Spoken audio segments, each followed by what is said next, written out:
سورۃ الزخرف کی آیت نمبر 67 آپ کے سامنے پڑھی۔ اس میں رب العزت فرماتا ہے الاخلاء یومئذ بعضهم لبعض عدو، فرمایا کہ بروز قیامت جو خلیل ہوں گے آپس میں بڑے گہرے دوست ہوں گے۔ خلیل کی جمع اخلاء ہے۔ فرمایا کہ بروز قیامت جو خلیل بڑے گہرے دوست تھے آپس میں، عدو دشمن ہوں گے ایک دوسرے کے، الا المتقین سوائے پرہیزگاروں کے، یعنی پرہیزگاروں کے سوا باقی جتنے بھی بندے ہیں جن کی آپس میں بڑی گہری دوستی تھی، جو ایک دوسرے کے بغیر کھانا بھی نہیں کھاتے تھے، ایک دوسرے کے بغیر رہنا بھی ان کو بڑا مشکل تھا، لیکن بروز قیامت وہ ایک دوسرے کے دشمن ہو جائیں گے۔ ہاں، جو پرہیزگار ہوئے ان کی دوستی ختم نہیں ہوگی، وہ دشمن نہیں رہیں گے، ان کی دوستی مزید بڑھے گی۔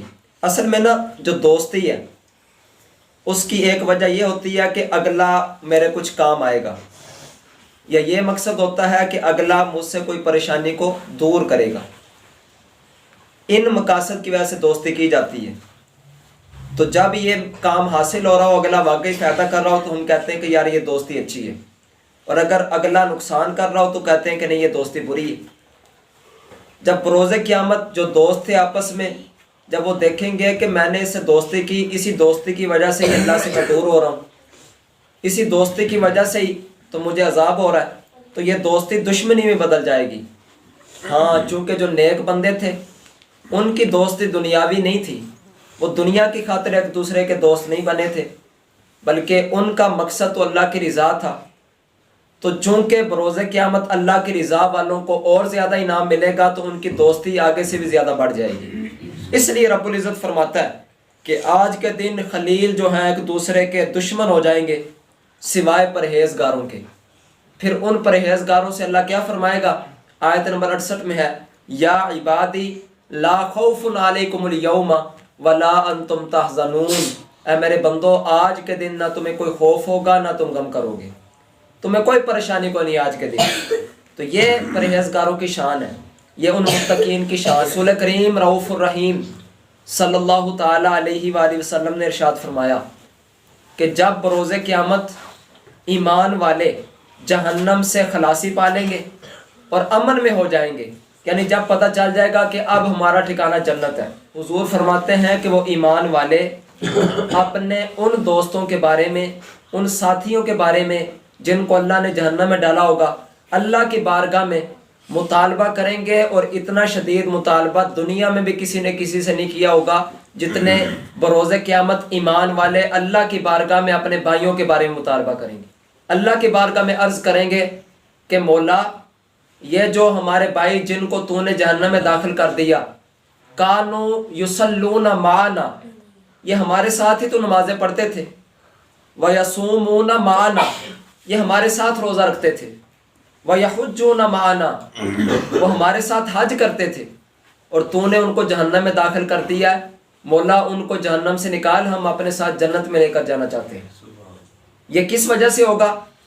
دیکھیے، اکیلی نماز حج روزے نے ان کو نہیں بچایا، لیکن اب یہ دوست جن کے ساتھ یہ مل کر کام کرتا تھا، اب وہ دوست اللہ کی بارگاہ میں عرض کر رہے ہیں۔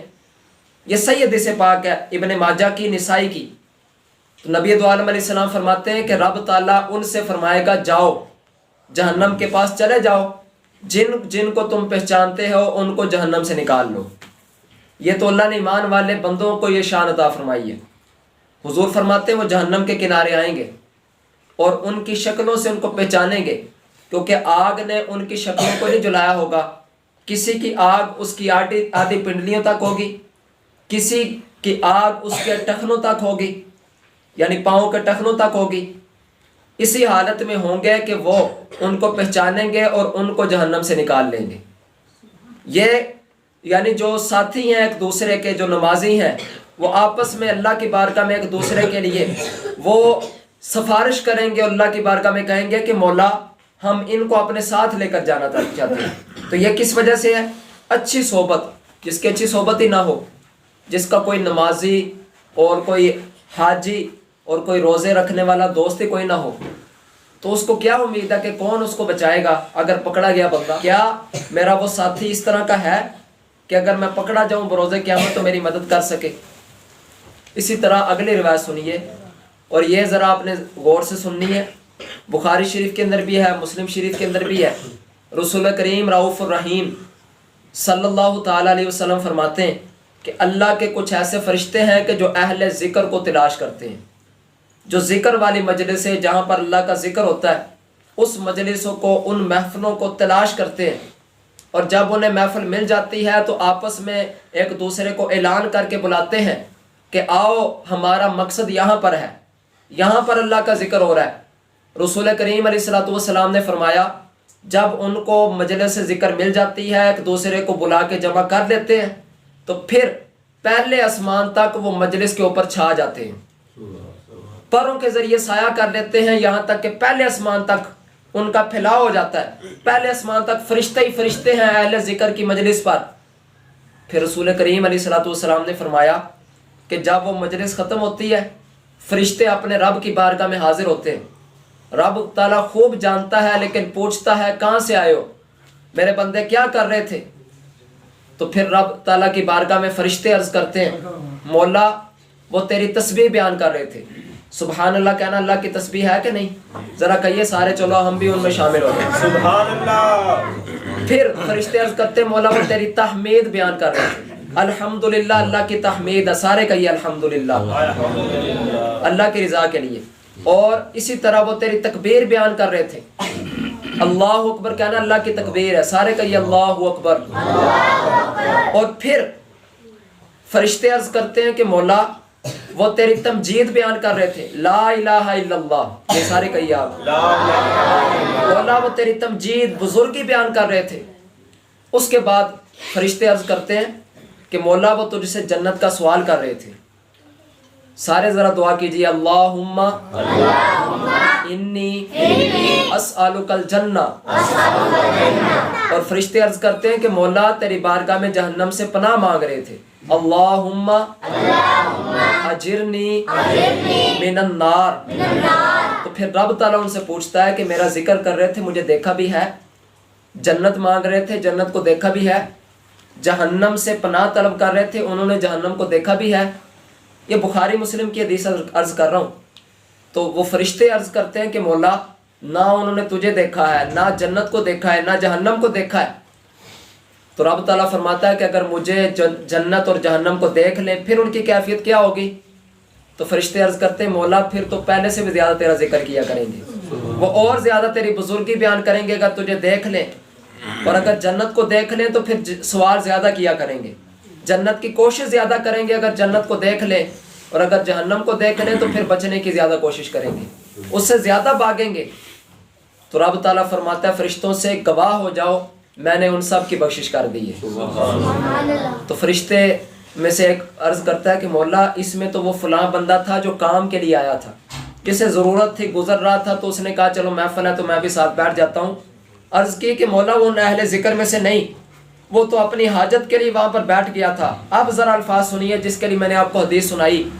رسول کریم علیہ السلام فرماتے ہیں جب فرشتے یہ کہتے ہیں کہ مولا کچھ بندے ایسے ہیں کہ جو ذکر کے لیے نہیں تھے ویسے ان کے ساتھ بیٹھے ہیں، تو رب تعالیٰ فرماتا ہے کہ ہم الجلساء لا یشکا بہم جلیسہم، کہ یہ ذکر میں بیٹھنے والے ایسے عظیم بیٹھنے والے ہیں کہ جو ان کے ساتھ بیٹھ جائے وہ بھی نامراد نہیں رہتا، رب تعالیٰ اس کو بھی انعام و کرام عطا کر دیتا ہے جو صرف ان کے ساتھ بیٹھ ہی جائے، جو اہل ذکر کے ساتھ، ذکر کرنے والے کے ساتھ بیٹھ جائے، فرمایا ان پر بھی میری رحمتیں نازل ہوتی ہیں۔ لہٰذا اس لیے یہ کتنا یعنی نیک صحبت کی کتنی برکات ہے کہ اللہ کی رحمت ایک بار نہیں پھر سب پر برستی ہے۔ تو لہٰذا اس لیے کوشش کر کے اب دیکھیے بہت سارے جمعے میں بھی آخر میں جا رہے ہوتے ہیں، یہ بھی تو اہل ایمان کا اجتماع ہے نا، اہل ایمان جمع ہوتے ہیں نا، لہٰذا جلدی صحبت زیادہ پانی چاہیے، جلدی جانا چاہیے۔ اسی طرح کئی محفل ہو کوئی تو لنگر کے ٹائم پہنچ رہے ہوتے ہیں، حالانکہ لنگر جو جلدی آئے ان کو بھی ملے گا، لہٰذا بندہ تھوڑا سا نیت کر لے کہ میں نیک صحبت میں جا رہا ہوں، کوئی وہاں پر بیٹھوں گا تو اللہ کی رحمتیں نازل ہوں گی، فرشتوں کا سایہ ہوگا۔ اسی طرح کل خانے کے موقع پر بندے اینڈ پہ جاتے ہیں، تھوڑا سا تو غور کر لیں کہ میں تھوڑا سا پہلے چلا جاؤں، کچھ سن بھی لوں گا، اور اللہ کی رحمت والے جو بندے ہیں ان کے ساتھ بھی میرا بیٹھنا ہو جائے گا۔ یہ بخاری شریف کی حدیث پاک ہے، حضرت علقمہ رضی اللہ تعالیٰ عنہ تابعی بزرگ ہیں، کہتے ہیں کہ ایک بار میں ملک شام گیا اور وہاں پر میں مسجد دمشق کے اندر گیا، 2 رکعت نماز پڑھی، اور کہتے ہیں نماز پڑھنے کے بعد میں نے دعا کی، اللہم یسر لی جلیسا صالحا۔ یہ دعا نا تابعین کے اندر اور صحابہ کے اندر مشہور تھی، اور مجھے بھی پچھلے سال ہی پتہ چلی ہے، تو لہٰذا آپ کو بھی میرے خیال میں پہلی بار ہی پتہ چلے گی۔ چلو کوئی نہیں، اللہ تعالیٰ کرم کرے، اور اب ہم اس دعا کو اگر پڑھنے والے بن جائیں تو ٹھیک ہے، پھر فائدہ ہے۔ کہتے ہیں کہ میں نے دعا کی، اللہم یسر لی جلیسا صالحا، مولا مجھے نیک ساتھی عطا فرما، نیک صحبت عطا کر۔ یہ دعا ہے ان کی، اے اللہ مجھے اچھا ساتھی عطا فرما، جلیسا صالحا، کوئی اچھی مجلس مجھے مل جائے۔ نماز پڑھ کے دعا کر رہے، کہتے تھوڑی دیر گزری، میں بندوں کے ساتھ بیٹھا ہوا تھا، اچانک ایک نورانی چہرے والے بزرگ تشریف لائے، بڑا چہرہ چمکدار، خود یہ تابعی ہیں۔ کہتے میرے پاس وہ بزرگ آئے اور میرے ساتھ ہی آ کر بیٹھ گئے، اور کہیں پر دوسرے بندے بھی کہتے بیٹھے ہوئے تھے، لیکن بیٹھے میرے ساتھ، کیونکہ دعا جو میں نے کی تھی۔ کہتے ہیں جب وہ بیٹھ گئے تو میں نے بندوں سے پوچھا یہ کون ہے، تو انہوں نے بتایا تمہیں نہیں پتا، یہ تو صحابی رسول حضرت ابو درداء رضی اللہ تعالیٰ عنہ ہیں، عظیم صحابی، اور ان کے بھی بڑا علم ہے۔ کہتے ہیں کہ میں نے بندوں کو بتایا کہ میں نے تو دعا کی تھی کہ مولا نیک صحبت عطا فرما، میری دعا اللہ نے قبول کر لی ہے۔ کہتے ہیں اس کے بعد حضرت ابو درداء میرے ساتھ بیٹھے تو مجھے کہنے لگے کہاں سے آئے ہو؟ میں نے کہا میں کوفہ سے آیا ہوں، اور نیک صحبت اٹھائی میں نے آپ کی، میں نے دعا کی تھی۔ تو حضرت ابو درداء کہنے لگے کہ تم اتنے نیک بندوں کو چھوڑ کر میرے پاس آ گئے ہو۔ کوفہ کے اندر حضور کے رازدار صحابی حضرت حذیفہ رضی اللہ تعالیٰ عنہ بھی تو ہیں، ان کی صحبت اٹھا لیتے، حضور کے مبارک جوتوں کو اٹھانے والے اور حضور کے وضو کا پانی اٹھانے والے اور نبی پاک علیہ الصلوۃ والسلام کا تکیہ اٹھانے والے حضرت عبداللہ ابن مسعود بھی تو کوفہ میں ہیں، ان کی صحبت چھوڑ کے آ گئے، جن کو رسول کریم علیہ السلام کی زبان پر شیطان سے جن کے بارے میں پناہ لکھ دی گئی، حضور نے ان کا اعلان کر دیا کہ ان کو شیطان سے پناہ مل گئی ہے۔ حضرت عمار بن یاسر وہ بھی تو کوفہ کے اندر ہیں، تم نے اتنے بندے عظیم کو چھوڑ کر میرے پاس آ گئے۔ وہ اپنی نفی کر رہے ہیں، اور جو اللہ کے دوسرے نیک بندے ہیں ان کے پاس رہنے کا کہہ رہے ہیں کہ کوفہ میں اتنے عظیم بندے ہیں۔ یہی واقعہ ایک اور تابع بزرگ کے ساتھ پیش آیا، حضرت خیسمہ بنت ابی صبرہ، یہ ترمذی شریف کی حدیث پاک ہے۔ کہتے ہیں کہ میں مدینہ آیا، اور مدینہ کے اندر میں مسجد نبوی میں دعا کی، اللہم یسر لی جلیسا صالحا، مولا مجھے نیک صحبت عطا فرما۔ کہتے تھوڑی دیر گزری، حضور کے صحابی حضرت ابو ہریرہ رضی اللہ تعالیٰ عنہ تشریف لے آئے، تو میں نے عرض کی کہ حضور میں نے دعا کی تھی، اللہ نے دعا قبول کر لی۔ میں نے کہا تھا اے اللہ مجھے توفیق عطا فرما کہ نیک مجلس میں بیٹھوں، اور اللہ نے مجھے آپ کی صحبت عطا فرما دی ہے۔ تو کہنے لگے کہاں سے آئے ہو؟ میں نے کہا کوفہ سے۔ کہنے لگے وہاں پر تو اتنے عظیم صحابی ہیں، وہاں پر تو وہ بندے ہیں جن کی دعائیں رد نہیں ہوتی، حضرت سعد بن ابی وقاص جیسے بندے، اور وہی شان بیان کی جو میں ابھی عرض کر چکا، وہی صحابہ کا نام لیا، لہٰذا یہ ان کا انداز تھا۔ اسی طرح کی ایک تیسری روایت ترمذی شریف کے اندر ہے، وہ تیسرے تابعی کے ساتھ پیش آئی، رئیس بن قبیصہ رضی اللہ تعالیٰ عنہ، یہ تابعی ہیں۔ یہ کہتے ہیں میں بھی مسجد نبوی میں آیا اور میں نے دعا کی، اللہم یسر لی جلیسا صالحا، مولا مجھے نیک صحبت عطا فرما۔ یہ دعا تو ہم یاد کر لینا، اتنی مشکل تو نہیں نا، اللہم یسر لی جلیسا صالحا، کہ مولا، نہیں تو اپنی زبان میں کہہ لیں کہ مولا مجھے نیک صحبت عطا فرما، نیک مجلس عطا فرما۔ کہتے ہیں کہ میں نے یہ دعا کی تھی، حضرت ابو ہریرہ رضی اللہ تعالیٰ عنہ تشریف لے آئے، تعارف ہوا، مجھ سے پوچھا کہاں سے آئے، میں نے بتایا، اور پھر میں نے کہا کہ میں نے دعا کی تھی، اللہ نے مجلس آپ کی دے دی ہے، اب چونکہ آپ حضور کے صحابی ہیں تو مجھے کوئی ایسی حدیث ہی سنا دیں کہ مجھے اس سے نفع مل جائے جو آپ نے حضور سے سنی ہو۔ تو حضرت ابو ہریرہ نے پھر حدیث پاک سنائی، کہنے لگے میں نے حضور سے سنا ہے کہ سب سے پہلے بندے کا حساب نماز کے بارے میں ہوگا، جو اس میں کامیاب ہوا وہ کامیاب ہی ہو گیا، اور جو اس میں پھنس گیا اس کے لیے معاملہ مشکل ہے۔ پھر رب تعالیٰ کہے گا کہ اس کے جو فرائض میں کمی ہے، اس کے نوافل چیک کرو ہیں کہ نہیں ہے، تو فرشتے عرض کریں گے کہ مولا ہیں، فرمایا ان کے نوافل کے ذریعے اس کے فرض کو پورا کر دیا جائے گا۔ بہت سارے بندے نفل کو کچھ سمجھتے کوئی نہیں، وہ کہتے ہیں کیا خیر ہی ہے، خیر تو ہے لیکن بروز قیامت یہ بھی فرائض میں جو کمی ہوگی ان کے پورے ہونے کا سبب ہوگا، اور ویسے بھی فرض تو ویسے ضروری ہیں، نہ پڑھیں گے تو پکڑ ہے، نفل پڑھ کے تو پتہ چلتا ہے کہ بندہ اللہ سے محبت کتنی کرتا ہے، یعنی اس کی کتنی محبت ہے اللہ سے کہ یہ خود اس پر فرض نہیں کی گئی لیکن پھر بھی خود اللہ کی عبادت کرنا چاہتا ہے۔ نیک صحبت بڑی ضروری ہے، وہ آپ نے شعر بھی سنے ہوں گے، صحبت صالح تو راہ صالح کو ند، کہ نیکوں کی صحبت تجھے نیک بنا دے گی۔ اور کسی پنجابی شاعر نے کہا ہے کہ چنگیاں دی صحبت یارو جیویں دکان اتارا، خوشبو پاویں مول نہ لئیے ہلے اون ہزارہ، یعنی جس طرح اگر کسی عطر والے کی دکان ہو اور بندے کی دوستی عطر والے سے ہو تو وہاں پر جائے گا، خوشبو نہ بھی لے گا، خوشبو پھر بھی آئی جائے گی کیونکہ دکان اس کی عطر والی ہے۔ اسی طرح جس کی صحبت نیک ہوگی، جس کا دوست نیک ہوگا، اس کے عمل کی خوشبو اس تک ضرور پہنچے گی، لہذا اس لیے یہ بڑے فائدہ مند صحبت ہے۔ دیکھیے حضور نے تو یہاں تک فرمایا ہے کہ اپنے مردوں کو بھی نیک صحبت ہو، نیکوں کے ساتھ دفن کرو۔ حضرت عمر کی خواہش آپ نے دیکھی نہیں بخاری شریف کے اندر کہ کہتے ہیں کہ میری زندگی کی سب سے بڑی خواہش یہ ہے کہ میں اللہ کے رسول کے ساتھ دفن ہو جاؤں، اور پھر آپ نے حضرت عائشہ کے پاس اپنے بیٹے کو اسپیشل بھیجا آخری وقت میں کہ اجازت لے آئے کہ میں حضور کے ساتھ دفن ہونا چاہتا ہوں۔ نیک صحبت مرنے کے بعد کہا گئی۔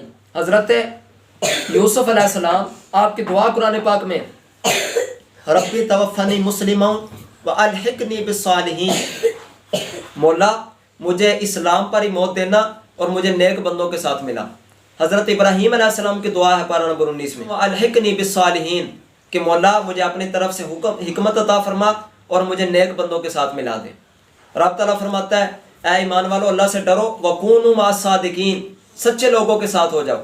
فرمایا جو اللہ رسول کی اطاعت کرے گا ہم ان کو نبیوں، صدیقین، شہداء، صالحین کے ساتھ رکھیں گے۔